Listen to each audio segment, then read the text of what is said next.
Grant से जनपद खीरी में सिंचाई की सुविधा मिलती है। इससे 865 किलोमीटर नहरों का नेटवर्क है। 40,000 हेक्टेयर खेतों की सिंचाई होती है। लखीमपुर खीरी में शारदा नगर में बैराज से 259 किलोमीटर लंबी शारदा पोषक नहर निकलती है, जो 16 जनपदों की सिंचाई करती है, यानी काशी तक, आजमगढ़ तक और केरल तक पानी पहुंचाने का काम विभाग करता है। कुल 14,600 किलोमीटर लंबा नेटवर्क है, जिससे 16 जनपदों में 16 लाख हेक्टेयर की सिंचाई होती है। इस बैराज से संबंधित कुल 2,723 नहरें हैं। ये प्रदेश की सबसे बड़ी सिंचाई प्रणाली है। आज सिंचाई की 10 परियोजनाएं 65 करोड़ और 49 लाख की लोकार्पण की जा रही है, जिसमें 28 गाँव और 30,000 लोगों को लाभ होगा। आज जनपद में भी नलकूप 8 परियोजनाओं का लोकार्पण किया जा रहा है, जिसकी लागत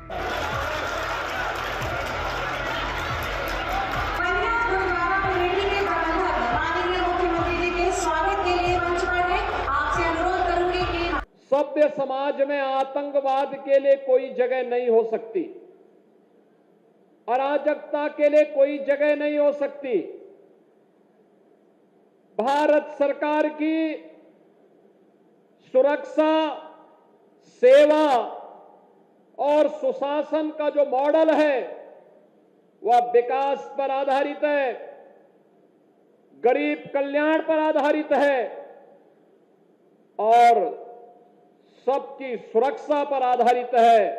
लेकिन अगर कोई सुरक्षा में सेंध लगाने का दुस्साहस करेगा तो उसके लिए जीरो टॉलरेंस की नीति के तहत उसको जिस भाषा में समझेगा उस भाषा में उसका जवाब देने के लिए आज ये नया भारत तैयार है। प्रधानमंत्री मोदी जी के नेतृत्व में ये नया भारत किसी को छेड़ता नहीं, लेकिन अगर किसी ने छेड़ा है तब उसको छोड़ेगा भी नहीं, छोड़ेगा भी नहीं। बहनों और भाइयों, आज इसी जीरो टॉलरेंस की नीति के तहत उत्तर प्रदेश के अंदर प्रधानमंत्री मोदी जी के मार्गदर्शन में हम लोगों ने उत्तर प्रदेश को माफिया मुक्त किया, अराजकता से, दंगों से मुक्त किया, विकास की प्रक्रिया में तेजी के साथ उभरते हुए एक राज्य के रूप में उत्तर प्रदेश को स्थापित करते हुए देश की अग्रणी अर्थव्यवस्था के रूप में ला करके खड़ा कर दिया है। शारदा नदी में 3 लाख क्यूसेक वाटर आएगा, कैसे वो मिट्टी का प्रबंध रोक पाएगा? ये समस्या का समाधान नहीं। नदी को चैनलाइज करिए, ड्रेजर मंगाइए, एक साथ नदी को चलने का रास्ता दीजिए, बाढ़ की समस्या का समाधान होगा। और मुझे अच्छा लगा कि काम अब प्रारंभ हो चुका।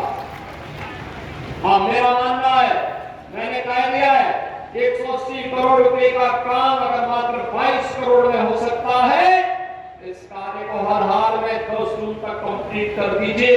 उसके बाद जब मानसून आएगी तो मानसून में पानी परिया और निवासन की तरफ लखीमपुर खीरी तक की तरफ नहीं जाएगा।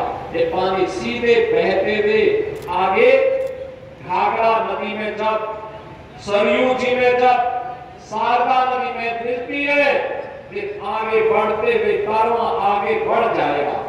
पहला भाइयों, 3-3.25 लाख क्यूसेक वाटर बरसात में शारदा नदी में आता है, लेकिन चैनलाइज अगर हम कर देंगे वो बिखरेगा नहीं, छितरेगा नहीं, अपने रास्ते तय करते हुए आगे बढ़ जाएगा। किसान की फसल भी बचेगी, उसकी खेती भी बचेगी, उसका घर भी बचेगा और वह स्वयं भी सुरक्षित होगा। जल जमाव से खेती बाड़ी के साथ साथ पशुधन भी बचेगा। और अगर आप ये वीडियो YouTube पर देख रहे हैं तो हमारे चैनल को सब्सक्राइब करें और बेल आइकन को दबाना ना भूलें। अगर आप Facebook पर ये वीडियो देख रहे हैं तो हमारे पेज को लाइक करें।